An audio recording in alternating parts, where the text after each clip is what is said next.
And my hygienists are very well versed at saying, well, you realize that these risk factors are the things that caused your other teeth that God gave you to break down. And Dr. Baird will not, guarantee this work if you're not wearing your night guard, if you're not coming in on your 3-month recare, if you're high perio risk, if you're not, stopping to drink, or if you're not using your carry-free. And so these are things that I hold their feet to the fire. Why? Because I'm not going to replace dentistry that is not my fault. The reason it broke, and I'm just not going to do it. Hello, everyone. This is Dr. Bruce B. Baird, and you're listening to the Productive Dentist Podcast. In this podcast, I will give you everything that I've learned over the last 40 years in dentistry, working with thousands of dentists. I'll tell you, it's not that my way is the only way. It's just one that has worked extremely well for me, and I'd love to share that with you so you too can enjoy the choices and lifestyle that productivity allows. More time for things you love, increased pay, better team relationships, and lowered stress. Let's get into it with this week's episode of the Productive Dentist Podcast.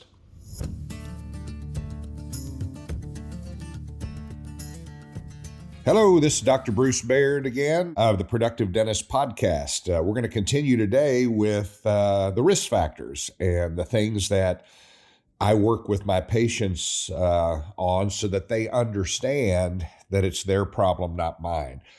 It was, again, an epiphany when I heard John Coy speaking about this several years ago, or many years ago, and it really wasn't about the risk factors. It just became in my mind, oh my gosh, it's not all my fault. And so today we're going to talk about functional risk.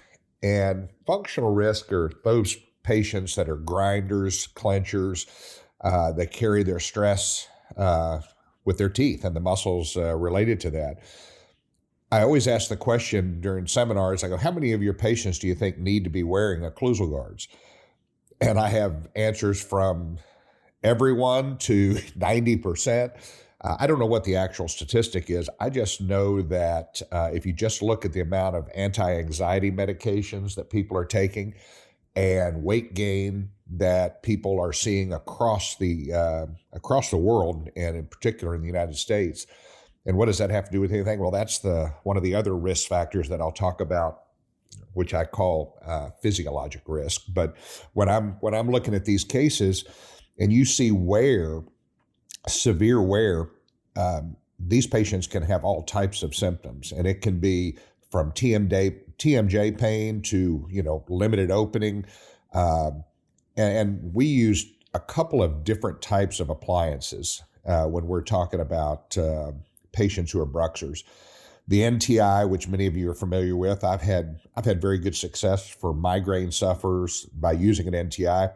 But truthfully, I've also seen some changes in their bite, in their anterior bite, with opening of the bite and shifting of teeth. I think these patients are, in particular, real strong clenchers, and they put a lot of pressure down. You see the wear on the NTI. Then there's the opportunity to use a full arch occlusal guard or a night guard. I try to explain to patients, and I always tell them kind of the same story. I just say, they tested my bite back in 1976. The average person bites at around 125 pounds per square inch, and I bite at over 1,000. And I tear stuff up in my mouth. I've got extremely strong jaws. So, I've torn up crowns. I've fractured a tooth, actually 2 teeth, just with clenching and grinding. I'm much more of a clencher than I am side-to-side grinder. I don't see a lot of wear with my own personal teeth. But you see those patients they've got the huge masseter muscles. You just look at their face and you know they're a grinder and a clencher. Or you'll ask them questions, and when they swallow, you just watch the masseters and the temporalis muscles along the side of the head just bulge. So you can kind of tell. Also, when you take a CT scan or a pano, you can see bone density that is, extremely dense. Those are the things that you have to start thinking about. But when I tell patients, I said, tell them that story that I bite at 1,000, and I tell them, you probably don't bite at 1,000, but you're probably biting at 400 to 500 pounds per square inch. Or you have wear of somebody who was born during the Civil War.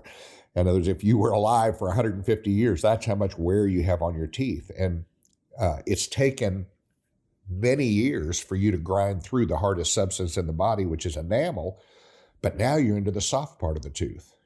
And I've seen somebody grind teeth away, a millimeter every year and a half or 2 years, as opposed to small tenths of a millimeter when they're going through their enamel. So it's something that absolutely has to be part of our diagnosis and treatment plan. When you look at dental implants, we know that implants don't have a periodontal ligament. They're rigid, they're fixated, they are the bone has grown to them. They are like an ankylosed tooth. They don't have that ligament. So when you squeeze your teeth together, the teeth have, again, what I tell patients is kind of like God gave us our own shock absorbers. And so what happens is these teeth will intrude, but the implants won't. And it's very, very important, as well as with occlusion on implants, which I use a T-scan so I can watch the teeth hit. And then the last thing hitting, I want to be the implant, but also I want my implant patients wearing an occlusal guard. Now, one of my favorite appliances is actually what's called an e-appliance, and I can get you more information on that. Just send me an email, bruce@productivedentist.com. But the e-appliance is an upper and lower appliance. It's fairly thin, but it has a pyramid in the anterior. So it helps my full mouth rehab patients, my implant patients. And what happens is it's kind of like an NTI, but it's an upper and lower. My patients love it. And you would think, oh my gosh, having to wear two of these is much harder, much more difficult. Well, that's not the case. That's not what we found in clinical practice.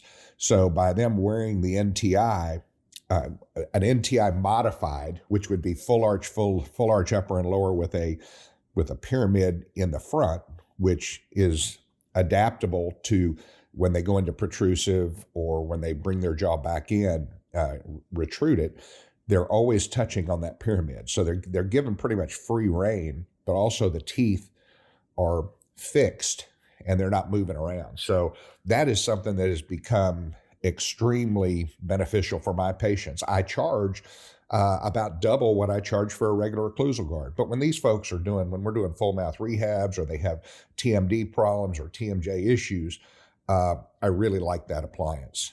And what do we do for these patients restoratively when they have, when they're a bruxer or when they're a clencher? Well, those are two different situations.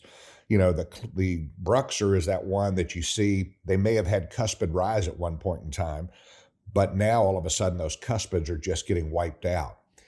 And it's very interesting when you're trying to make the determination, is this normal function or is this parafunction? Just get the patient to say, touch these two teeth together. Touch your, upper and lower eye teeth together. And we get a mirror out. They don't even know how to do that. It's kind of funny. You look at them, they're doing like, no, I don't ever bite like that. Well, that's parafunction. What you're doing in the nighttime when you don't even know it, you're sliding that jaw way to the side. And see what happens? And I'll get them to move that jaw to where it finally does touch. And I said, do you ever do that during the day? They go, no, I don't think so. And I go, okay, well, this is a nighttime habit. The other thing that's very important to understand is when you're helping treat patients that have TMD problems, there's lots of therapy. There's lots of, whether it be injecting with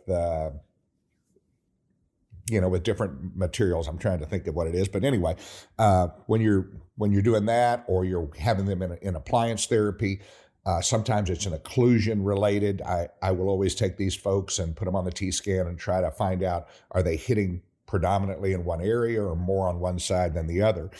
But these folks have to be wearing something to protect the dentistry that you're doing. And in the long term, I always kind of get a kick out of it when you ask the patients in hygiene. And my hygienist asked this question, and I asked this question very simply: do you wear your night guard? And they go, yeah, I do. That means they don't even know where it is. That means the thing's probably broken. or the dog ate it. And I said, really? Are you wearing it every night? Well, no. Well, honestly, I don't wear it as much. It doesn't feel right. It just, okay, we'll bring it in. Because remember, what I'm doing is, if you're not following through with the risk factors, if the patient's not following through with handling their risk factors, meaning, coming in every 3 months if they're a high perio risk, or not drinking Dr. Pepper anymore if they're a high decay or erosion risk. If they're not doing it, they'll look at you and they'll look at you right in the eye and they'll say, oh yeah, no, I'm still drinking just a little bit. Well, that means, all bets are off. That means my little 5-year guarantee that I talk about is no longer a guarantee. And my hygienists are very well versed at saying, well, you realize that these risk factors are the things that caused your other teeth that God gave you to break down. And Dr. Baird will not guarantee this work if you're not wearing your night guard, if you're not coming in on your 3-month recare, if you're high perio risk, if you're not, stopping to drink, or if you're not using your carry free. And so these are things that I hold their feet to the fire. Why? Because I'm not going to replace dentistry that is not my fault. The reason it broke, and I'm just not going to do it. And again, I told you guys in previous episodes that, man, I used to feel guilty all the time when something failed. I always thought it was my fault. But the truth is, it's really not our fault. So from occlusion standpoint and from bite, those are really, really, really, it's as important as the others. It gives you the opportunity to make your dentistry have the chance of lasting a lifetime.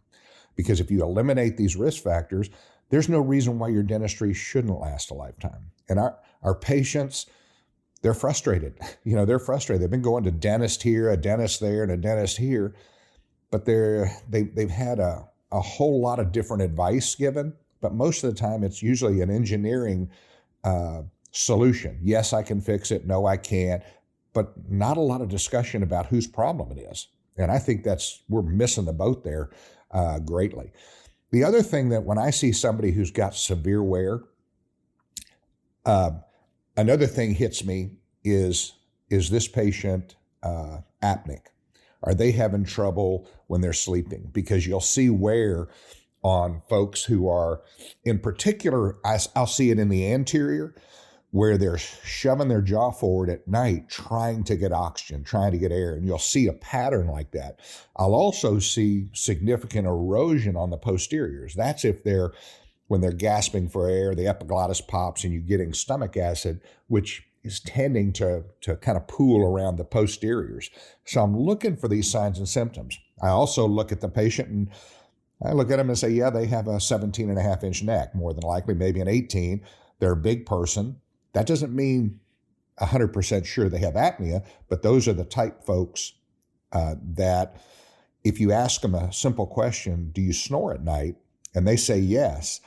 If someone has a 17.5-inch neck and they snore, they've got a 95% chance of having sleep apnea. Well, that's pretty significantly high. So I know who it is and who it isn't.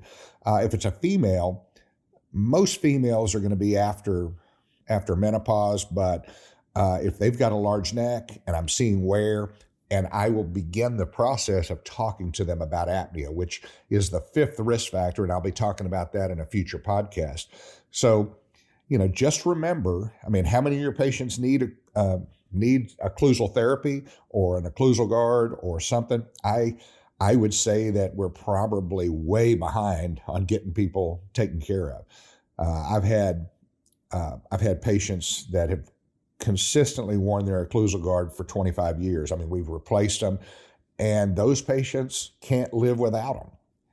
I tell patients, if you want long-term success for your teeth and this money you're spending with us, I just don't want you to waste it. And so that's where this occlusal therapy is very, very helpful. Patients say, well, I gag on everything. Well, nowadays you can scan. You don't have to take an impression and gag somebody. You can actually scan for these appliances. So anyway, that's our episode. This time is on occlusal therapy. If you have questions, feel free to send me a email at bruce@productivedentist.com. I'll answer them on future podcasts where we just have a Q&A on podcasts. So we've been getting multiple questions in, and that we'll see that in the future. So look forward to our next time we're together, and make it a great day. And luck is not by chance. It's earned. So see you soon. Hello, Reagan Robertson here from Productive Dentist Academy. Do you ever have that nagging feeling that you deserve more? More case acceptance, more time with your family, more profit without sacrificing excellent patient care? I have great news for you. You can join your favorite PDA podcast hosts, Dr. Chad Johnson, Dr. Bruce B. Baird, Dr. Victoria Peterson, and myself at a PDA productivity workshop in 2023. This is full immersion CE, where we give you the resources and tools you desire so you can align your team, streamline your systems, and consistently produce more without raising your fees and without more time in the chair. This is the nation's #1 dental business course, and the best part is this program guarantees your dental practice growth. We have 2 events in 2023, March 2nd to the 4th and September 28th to the 30th. Fair warning, these events fill quickly. March is already half full as I record this, so grab your registration today. If you have to have it right now, you can email directly Brent, BRENT, at productivedentist.com to save your seat. And hurry, these events fill fast. Thank you for joining me for this episode of the Productive Dentist Podcast. If you found this episode helpful, make sure you subscribe. Pass it along to a friend. Give us a like on iTunes and Spotify, or drop me an email at podcast@productivedentist.com. Don't forget to check out other podcasts from the Productive Dentist Academy at productivedentistpodcast.com. Join me again next week for another episode of the Productive Dentist Podcast.